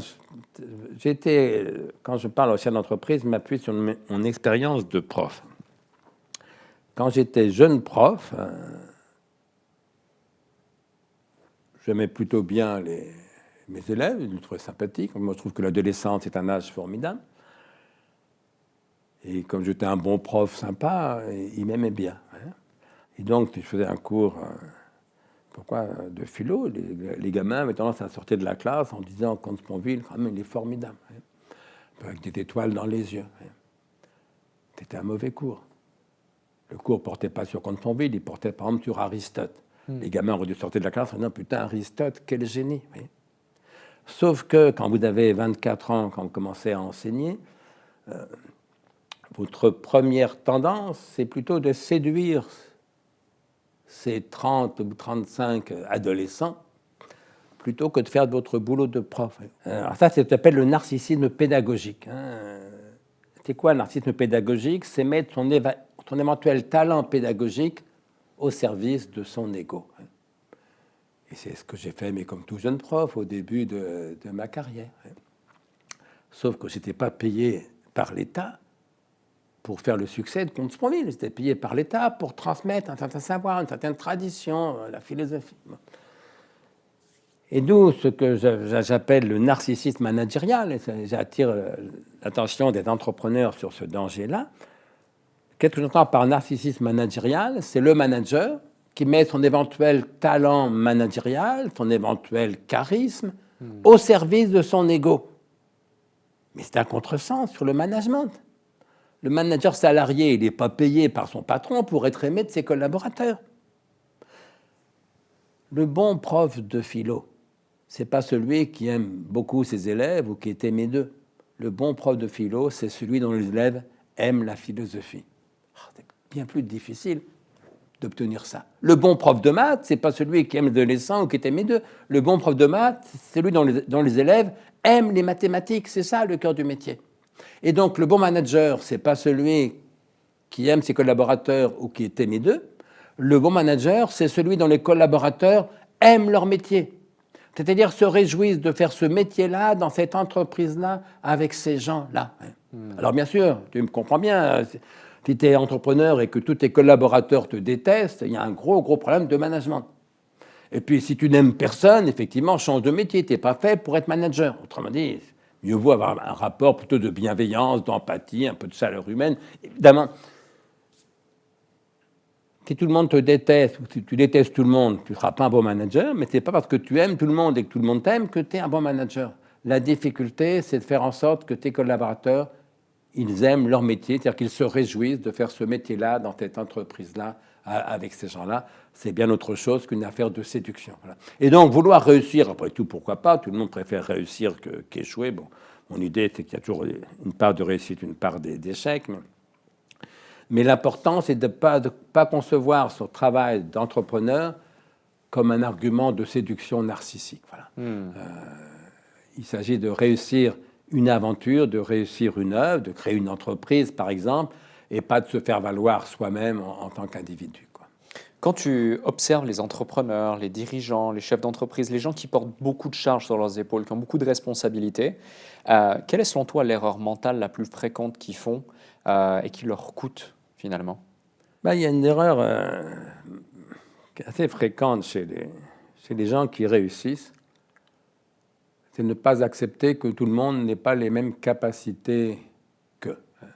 Je dis souvent aux chefs d'entreprise qu'il y a une vertu dont il manque parfois, c'est la vertu de miséricorde. La miséricorde, c'est la vertu du pardon. Et le premier pardon à faire, c'est de pardonner aux autres, d'être ce qu'ils sont, par définition, mais donc aussi de ne pas être ce que toi ou moi, nous sommes. Et là encore, j'en ai parlé aux chefs d'entreprise en m'appuyant sur ma propre expérience. Alors, je te raconte la chose comme ça s'est passé. Donc moi, j'ai commencé à enseigner, j'avais 24-25 ans. Ça se passe bien, je découvre que j'ai des capacités pour ce métier, ça me plaît bien, tout se passe bien. Sauf qu'au bout d'un mois, arrive le premier paquet de copies que je corrige. Et alors, je les trouve, mais nuls, mais alors nuls à un point. Je me dis, mais c'est dingue, comme le niveau a baissé en 6 ans. J'ai 24 ans, ils en avaient 17, 18. Quelle était mon erreur de raisonnement? Pourquoi je les trouvais nuls? Évidemment, parce que je les comparais avec ce que j'étais à leur place 6 ou 7 ans plus tôt. Autrement dit, je comparais des types qui étaient de futurs médecins, de futurs avocats, de futurs plombiers, de futurs commerçants, avec celui sur 10 000 qui était un futur prof de philo. Évidemment qu'un futur prof de philo à 18 ans, il est meilleur en philosophie qu'un futur avocat ou qu'un futur épicier, évidemment. Et donc j'ai passé mes premières années d'enseignement à reprocher absurdement à mes élèves de n'être pas moi. Pendant des années. Oui, ce qui est le fond du fond de la stupidité pédagogique. Oui. Et je dis souvent aux chefs d'entreprise, attention de ne pas reprocher à vos collaborateurs de n'être pas vous. Parce que moi, qui ai beaucoup fréquenté les chefs d'entreprise, pour des raisons professionnelles, hein, ce n'est pas du tout ma tasse de thé, mes amis ne sont pas chefs d'entreprise, mais par contre, les chefs d'entreprise m'ont souvent invité pour des conférences. À force de les fréquenter, j'ai fini par comprendre l'espèce de reproche implicite que la plupart des chefs d'entreprise font à la plupart de leurs collaborateurs. Alors ça, ce n'est pas ce qu'ils disent dans les séminaires, mais c'est ce qu'on comprend après, quand on déjeune ou quand on dîne avec eux avant ou après le séminaire.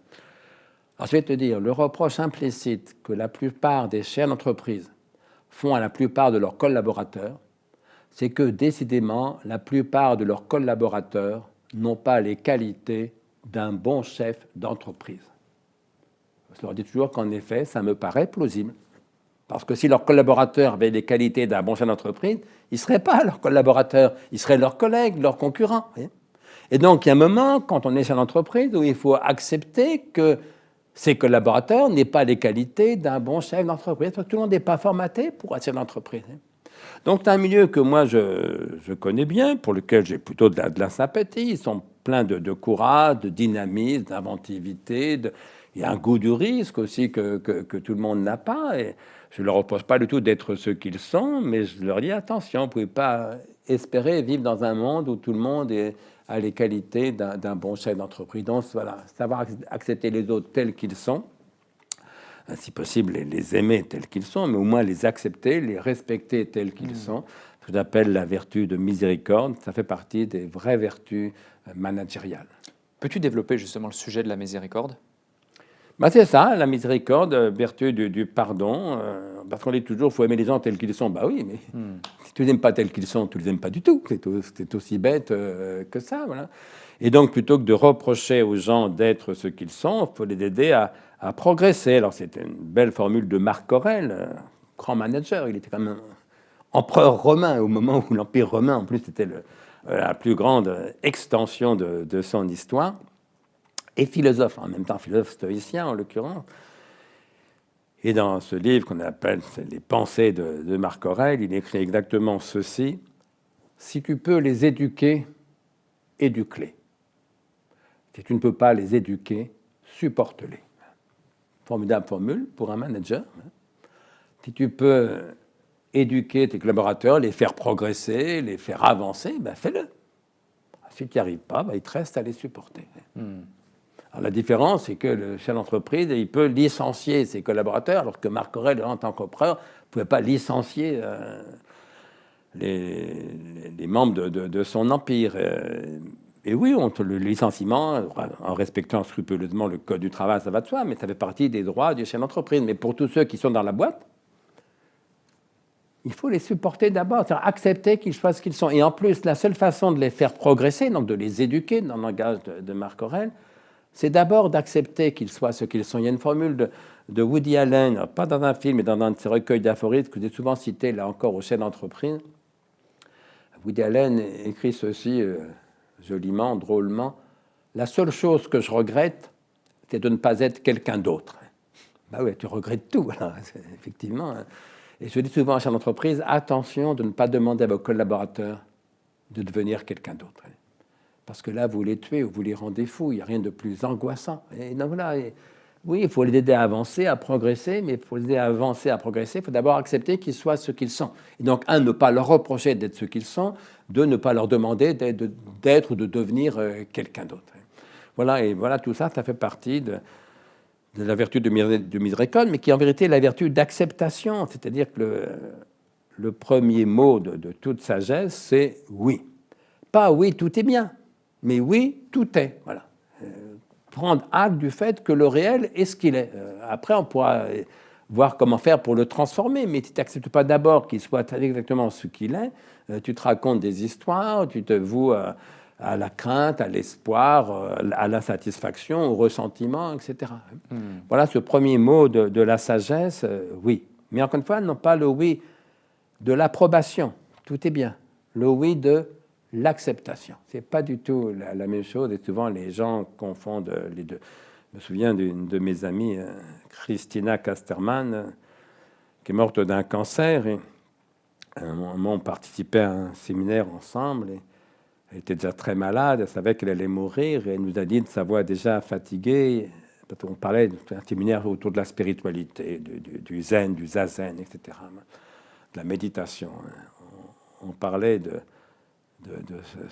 fait de dire oui à l'existence. Et Christina avait ajouté, il y a deux façons de dire oui. On peut dire oui parce que tout est bien, et on peut dire oui parce que tout est. Ce n'est pas du tout la même chose. Et quand on a un cancer, on sait bien que tout n'est pas bien. Non, non, on a un cancer, c'est douloureux, on va mourir, c'est triste, c'est angoissant, mais c'est réel. Et donc, si tu veux affronter ton cancer, d'abord le soigner, si tu peux, le guérir si c'est possible, il faut d'abord accepter que ce soit un cancer. Si tu passes tout le temps à dire non, non, c'est rien, c'est une grosse grippe, tu es mal barré pour affronter ton cancer. Voilà, le oui de l'acceptation, c'est le début de toute sagesse. Et s'agissant de dire oui aux autres, c'est accepter qu'ils soient ce qu'ils sont et donc leur pardonner d'être ce qu'ils sont. Et donc aussi de n'être pas ni ce que nous sommes, ni ce que nous voudrions qu'ils soient. C'est un sujet important, je pense, à évoquer, surtout qu'on vit dans un monde où tout doit aller vite, tout doit être performant, et ce, je pense, de plus en plus. Comment on réapprend pour autant à vivre à son rythme, à accepter ce rythme dans un monde qui nous pousse parfois même jusqu'à l'épuisement? On s'arrête. On s'arrête. Moi, je pratique la méditation très, très régulièrement. Méditation assise, silencieuse, sans objet. En gros, ce qu'on appelle en japonais le zazen. C'est-à-dire le zen assis. Le but, c'est quoi? D'abord, c'est l'immobilité. Tout le monde s'agite. Voilà. Essaye de rester immobile. Moi, en général, je fais ça 20 minutes. C'est long, 20 minutes, quand tu ne bouges pas du tout. 20 minutes d'attention. Voilà. Je crois que le meilleur mot, alors, les gens appellent ça souvent maintenant, le mot, c'est un peu méditation de pleine conscience, pour insister sur la dimension laïque, parce que il n'y a pas besoin d'être bouddhiste pour pratiquer la méditation. Donc, je ne suis en rien bouddhiste, personnellement. Mais pleine conscience, c'est déjà presque trop dire. Moi, je préfère dire que c'est un exercice d'attention. Voilà. Donc, tu t'assois, immobile, le dos droit, sinon tu auras très vite mal au dos, et tu es attentif. Attentif à quoi? À tout. Oui, mais si je ne fais rien, il ne se passe rien. Voilà. Sois attentif à ce rien qui passe, ce qu'on appelle le présent. 20 minutes, là, tu vas être 20 minutes attentif au présent, pour le coup. Et comme la seule chose qui bouge en toi, c'est ta respiration, tu es attentif d'abord à ta respiration. Et si tu pratiques la chose un peu intensément, tu verras que c'est intéressant d'être attentif à sa respiration pendant 20 minutes. Ou au bruit, tu entends un bruit tout d'un coup dans la rue, tu écoutes le bruit, sans jugement de valeur. Alors, par certains moments, tu vas te mettre à rêver à autre chose. Tu essaies de revenir à ta respiration. Il y a des idées qui traversent la tête, un peu comme des nuages qui tournent dans un ciel. C'est ce que disent les textes zen. Il faut laisser les idées se dissiper comme les nuages dans le ciel. Et après 20 minutes d'immobilité, de silence et d'attention, c'est l'agitation du monde extérieur qui te paraît quand même très étrange. Très étrange, parce que ton corps est beaucoup plus sage que ton ego, là encore. Et donc, il s'agit pendant 20 minutes d'être un avec son corps. Mon idée, c'est que quand on est un avec son corps, au fond, on est un avec tout, puisque le corps fait partie du tout. On est soumis à la gravitation, déjà. Donc on est un avec tout, et dans les meilleurs moments, ça fait un peu comme une expérience d'éternité, parce que quand le présent reste présent, un présent qui reste présent, c'est ce qu'on appelle l'éternité. Mais ça, c'est un peu l'exception. Mais par contre, ça fait quotidiennement une expérience de calme, de sérénité, dans le meilleur des cas, mais même quand il y a des angoisses qui peuvent surgir, déjà accepter calmement d'être angoissé, c'est déjà un exercice spirituel. Voilà, et je crois qu'on peut multiplier ce genre de choses. Par exemple, si tu fais la queue, je sais pas quoi, devant un cinéma. Je me souviens un médecin qui animait des séances comme ça sur comment vivre au présent. Il avait une formule que j'aimais bien, attente égale détente. Tu as 10 minutes d'attente au cinéma, plutôt que de t'énerver, faisant 10 minutes de détente. C'est pas facile de se détendre comme ça, debout, parce que assis, c'est plus confortable. Là, tu seras debout dans ta file d'attente. Ben voilà. Attente égale détente. Et puis comprendre que tout ça n'a pas tant d'importance, puisqu'il n'y aura aucun survivant. Là aussi, les entrepreneurs qui passent leur temps à 1000 petites activités toutes urgentes et presque toutes insignifiantes, en vérité. D'ailleurs, c'est ce qu'ils me disent quand ils m'invitent à leurs travaux. Ils me disent ça fait du bien de lever un peu la tête du guidon. C'est la métaphore. Mais oui, parce qu'ils sont toujours de la tête dans le guidon. 1000 petites décisions à prendre sur 1000 petits trucs, en vérité, sans intérêt. Voilà, et se rappeler qu'on va mourir. Ça change beaucoup de choses. Si les gens pensaient plus souvent qu'ils vont mourir, et pas dans très très longtemps, alors moi, dans moins longtemps que toi, selon toute vraisemblance, mais malgré tout, c'est jamais très long, une vie humaine. Eh bien, on découvre que ça calme. L'idée de la mort est un formidable calmant, moi, je trouve. Alors, peut-être parce que je vieillis, je m'en approche, de plus en plus sereinement, mais même jeune, voilà, moi, je n'ai jamais oublié que j'étais mortel. Ça permet quoi, de relativiser? Oui, de relativiser, oui, parce que imagine qu'on t'annonce que tu vas mourir ce soir. Tout d'un coup, la qualité de notre podcast deviendra quand même beaucoup moins importante. Et donc, ce qu'on fait, toi et moi, en ce moment, n'a pas tellement d'importance, puisqu'on va mourir.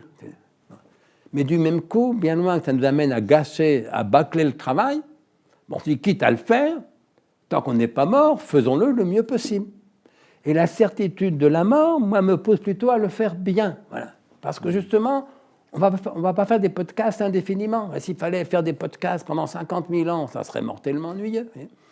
Mais moi, des podcasts, j'en ai fait moins d'une dizaine, je pense. Ça ne doit pas être loin de la dizaine maintenant. Enfin bon, peut-être j'en ferai encore une dizaine avant de mourir. Vous voyez, mais donc, autant le faire bien.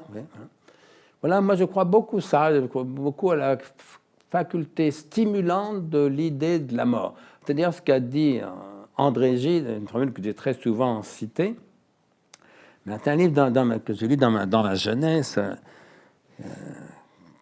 qui m'avait fasciné, qui s'appelle « Les nourritures terrestres », que j'avais découvert parce que Roger Martin Dugard en parlait dans Les Thibauts, qui est un livre qui a beaucoup compté dans ma jeunesse. Et dans Les Thibauts, il y a un moment, un personnage lit, moi dans le métro, quelqu'un est en train de lire un livre, et il a le temps de lire une phrase, qui était la phrase suivante: « Nathanaël, je t'enseignerai la ferveur. » Il m'a fallu longtemps pour découvrir, parce qu'à l'époque, il n'y avait pas Google, donc c'était plus compliqué de faire des recherches qu'aujourd'hui avec Internet. C'était une formule donc, d'un livre d'André Gide, grand ami de Martin Dugard, et que le livre s'appelait « Les nourritures terrestres ». Je vais donc à la librairie de mon lycée, je cherche un livre qui s'appelle « Les nourritures terrestres » d'André Gide. La libraire me répond, je te jure que c'est vrai, elle me répond « Désolé, on ne fait pas les livres de cuisine. » Je dis bien, au revoir madame. Alors je suis allé au quartier latin, et là j'ai trouvé bien sûr les nourritures terrestres d'André Gide. Or, dans les nourritures terrestres, il y a cette phrase-là, je crois que c'est l'une des premières phrases que j'ai admirées absolument. J'avais 16 ans. André Gide écrit exactement ceci: « Une pas assez constante pensée de la mort n'a donné pas assez de prix au plus petit instant de ta vie. » C'est beau ça, y compris dans l'apparente maladresse de la répétition du pas assez, qui en vérité n'est qu'une beauté supplémentaire. Une pas assez constante pensée de la mort n'a donné pas assez de prix au plus petit instant de ta vie. Parce que, explique Gide dans les lignes qui suivent, si on pensait plus souvent ou plus constamment au fait que nous allons mourir, nous vivrions mieux, plus intensément, parce que chaque instant nous paraîtrait d'autant plus précieux qu'il se détacherait, comme disait là encore André Gide, sur le fond très obscur de la mort. Voilà. Et donc il faut penser la mort, pas du tout pour s'enfermer dans l'angoisse, au contraire, pour exalter en soi l'amour de la vie. Et ça, c'est la sagesse de Montaigne. C'est que, tu sais qu'à l'extrême fin des essais, Montaigne, pour moi, la formule qui résume ce qu'est la sagesse, Montaigne écrit simplement « Pour moi, donc, j'aime la vie ». Mais justement, le fait que Montaigne pense très souvent à la mort, bien loin que ça le décourage d'aimer la vie, fait au contraire qu'il n'en aime que plus. Et c'est pourquoi Montaigne cultive une sagesse, qui est une sagesse de l'amour de la vie, une sagesse de l'action. Parce que Montaigne écrit dans les essais « Nous sommes nés pour agir ». Voilà. On n'est pas né pour se regarder le nombril, on n'est pas né pour faire zazen. Non, on est né pour agir.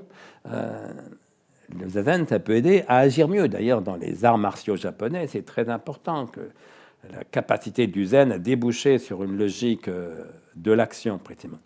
Et Montaigne ajoute « Je veux qu'on agisse et qu'on prolonge les offices de la vie tant qu'on peut, et que la mort me trouve plantant mes choux, mais nonchalant d'elle et encore plus de mon jardin imparfait. » Phrase sublime. Je veux qu'on agisse, oui, c'est la vie du côté de l'action. Et qu'on prolonge les offices de la vie tant qu'on peut. Ben oui, plus ça durera, mieux ça va. Moi, je souhaite vivre longtemps, si c'est possible, tant que je peux vivre en bonne santé. Et que la mort me trouve plantant mes choux, c'est-à-dire en train d'agir. Ça peut être en train de faire de la philo, en train de, je sais pas quoi, de diriger mon entreprise, mais voilà, en train d'agir. Et que la mort me trouve plantant mes choux, mais nonchalant d'elle. Nonchalant, c'est l'acceptation souriante, détendue. Ben oui, j'accepte d'être mortel, j'accepte de mourir. Mais nonchalant d'elle et encore plus de mon jardin imparfait. Mon ami Svetan Todorov, qui est mort maintenant, mais qui est un ami très cher, a fait un joli livre qu'il appelait « Le jardin imparfait ». C'est un livre sur l'humanisme. Voilà. Être humaniste, c'est pas célébrer la grandeur de l'homme comme si on était des dieux. Pas du tout. Ça, c'est un peu pour nous, mon autre ami Luc Ferry, qui a écrit un livre qui s'appelle « L'homme Dieu ou le sang de la vie ». Mais non, au contraire, l'humanisme montagnien, c'est l'idée qu'on n'est pas des dieux. Dieu est du côté de la perfection, nous sommes du côté de... Enfin, Dieu, s'il existe, et j'y crois pas, comme tu sais, mais nous sommes du côté de l'imperfection. Mais justement, dans la dimension de sagesse, il y a le fait d'accepter sa propre imperfection. Et donc, la miséricorde de l'entrepreneur vis-à-vis de ses collaborateurs, vis-à-vis de ses clients aussi, hein, parce que les clients sont au moins aussi chiants, bien souvent, que les collaborateurs, ça va aussi vis-à-vis de soi-même. Pardonner aux autres d'être ce qu'ils sont, mais donc aussi se pardonner à soi d'être ce qu'on est, et puis essayer d'avancer, évidemment, mais en sachant que malgré tout, I can get no satisfaction. Je ne suis pas satisfait, y compris pas satisfait de ce que je suis moi-même. Ben oui, c'est ça la vie, mon vieux. Toute vie est souffrance, et au fond, voilà, quand le Bouddha dit Sarvam Dukkham, toute vie est souffrance, la bonne traduction contemporaine, c'est I can get no satisfaction. On parlait tout à l'heure de patience. Qu'est-ce que tu dirais à quelqu'un qui est profondément impatient pour qu'il comprenne à quel point parfois la patience est importante? Oui, Rilke, dans les Sublimes Lettres, un jeune poète écrit « Patience et tout ». Sauf que la patience, c'est pas l'attente du futur. Quand on attend le futur, forcément, on est impatient, parce que c'est long à venir le futur. Non, ce qu'il faut comprendre, c'est que la patience, c'est pas l'attente du futur, c'est l'ouverture au présent. Autrement dit, tu es en train d'attendre devant le cinéma, tu as en gros 10 minutes d'attente, ou au Louvre, auquel cas tu peux avoir 3 quarts d'heure d'attente. Au lieu de passer 3 quarts d'heure à attendre la fin de l'attente, passe 3 quarts d'heure à vivre le présent de l'attente. Non pas l'attente du futur, vivement que je sois rentré dans ce musée, mais l'ouverture au présent.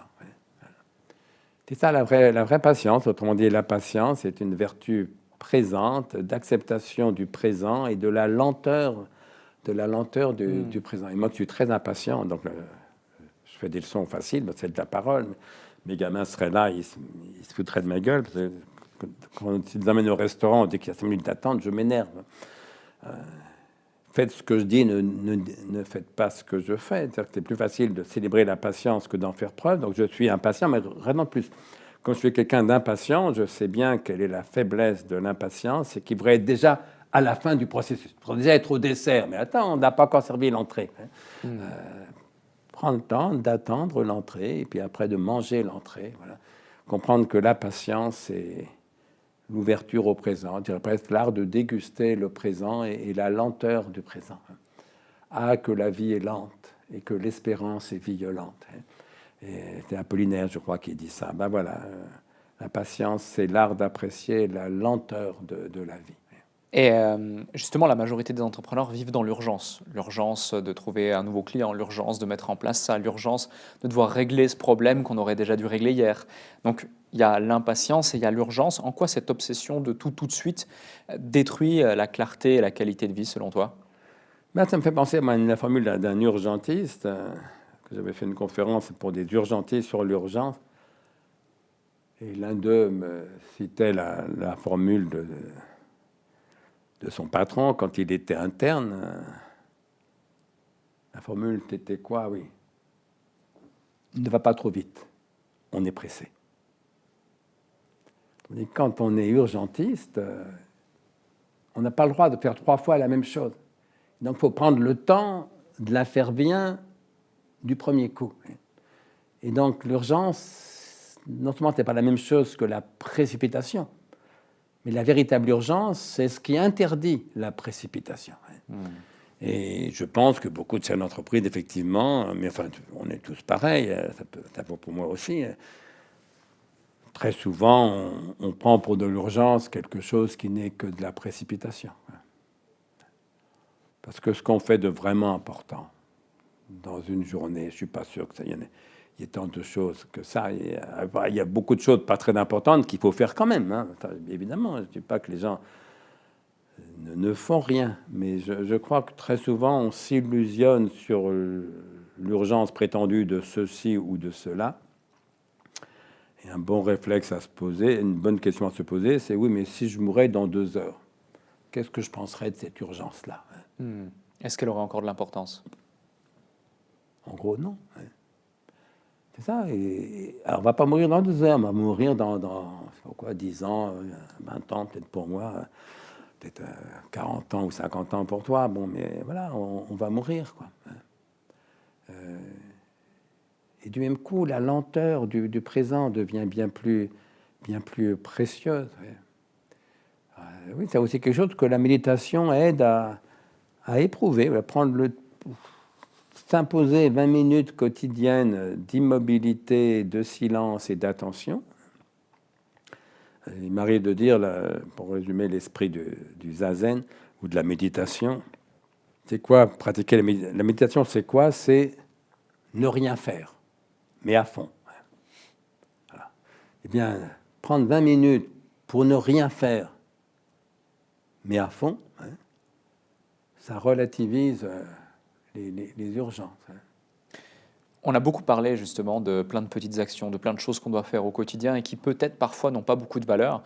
J'ai envie de revenir à une question presque fondamentale de base qu'on a déjà évoquée indirectement. C'est quoi pour toi réussir sa vie et surtout, pourquoi est-ce que c'est si facile de passer à côté en poursuivant les mauvais objectifs? Mais d'abord, je ne suis pas sûr que ce soit vraiment l'objectif de réussir sa vie. J'ai pensé un peu là ce matin en venant ici, parce que je savais qu'on parlerait de ce genre de choses. L'avantage que j'ai par rapport à toi, c'est que ma vie, en gros, est terminée. C'est-à-dire que d'évidence, j'ai écrit une trentaine de livres. Je n'ai pas exclu que j'en écrive encore 1 ou 2, mais enfin, l'essentiel de mon œuvre, par définition, est derrière moi. L'essentiel de ma vie aussi, c'est-à-dire que mes histoires d'amour sont pas simplement derrière moi. D'ailleurs, je ne souhaite pas tomber à vivre une nouvelle histoire d'amour à 73 ans. Dieu m'en préserve. Et ce qui me reste à vivre, d'évidence, c'est une petite partie de ma vie, peut-être 5%, 10% de ma vie.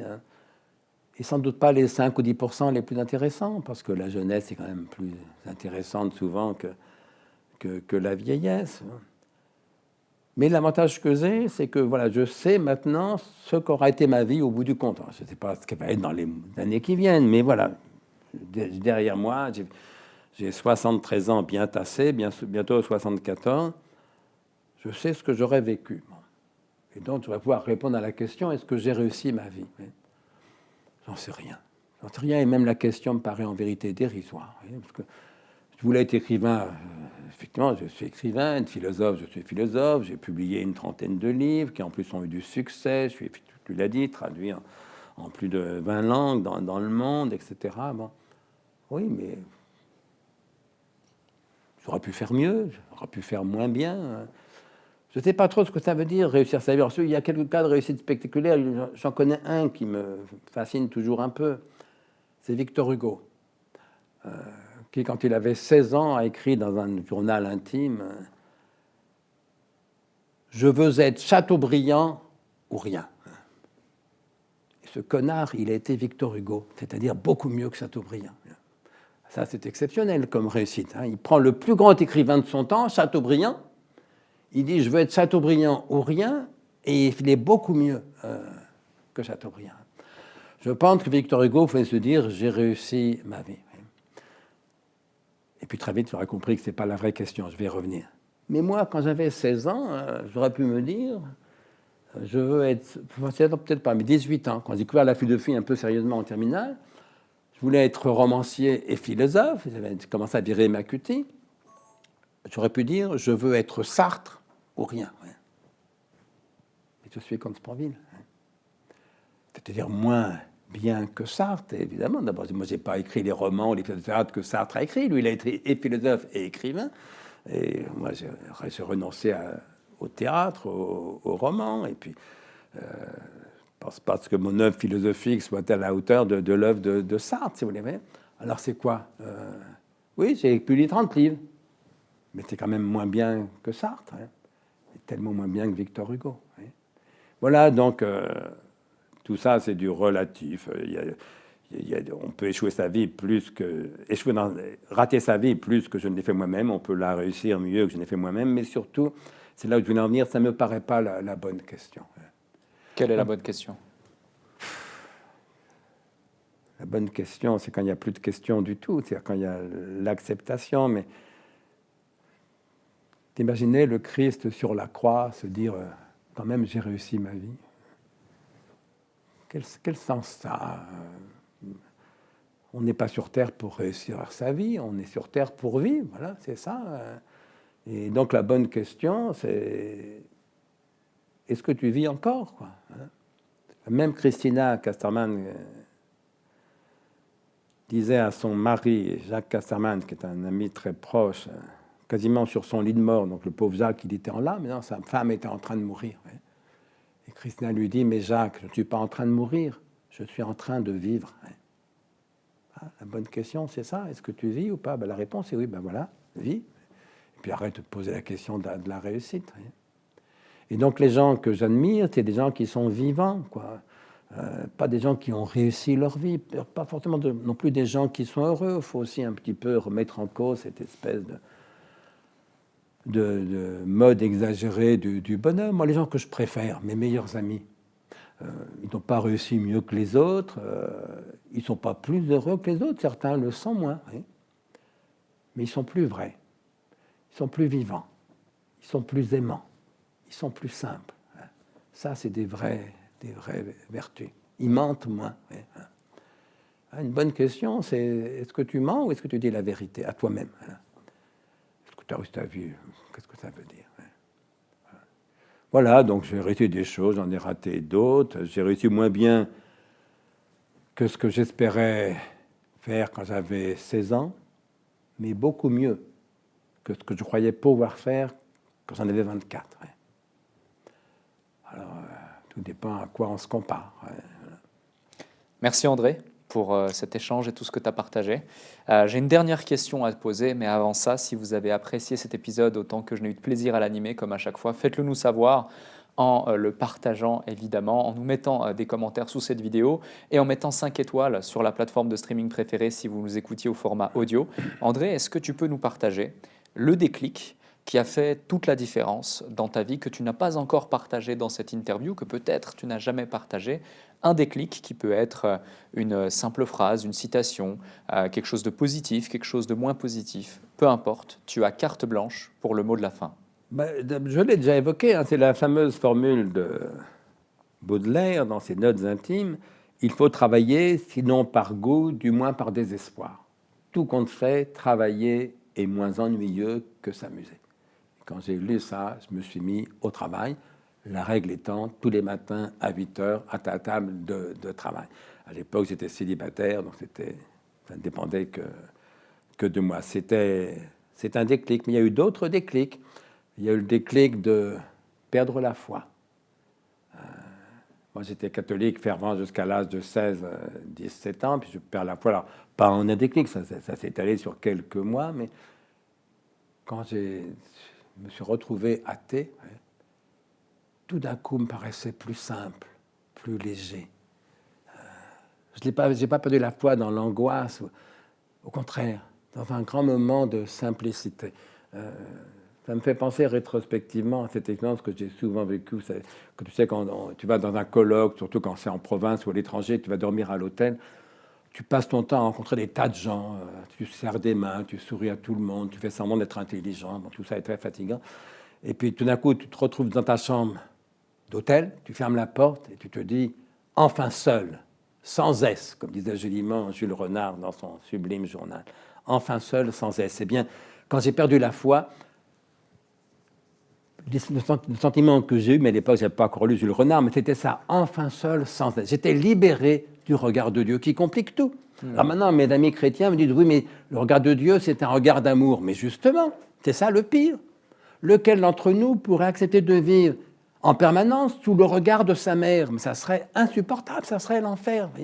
Eh bien, tout d'un coup, j'étais libéré du regard de Dieu. C'était un déclic. La vie devenait tellement plus simple, tellement plus légère, tellement plus libre. Voilà. Ça, c'est un déclic important. Et puis, un dernier déclic que j'évoquerai, j'avais 23 ans à peu près. J'étais à l'école normale supérieure, rue d'Ulm, en train de préparer l'agrégation, où je venais d'être reçu à la grecque, je ne sais plus bien.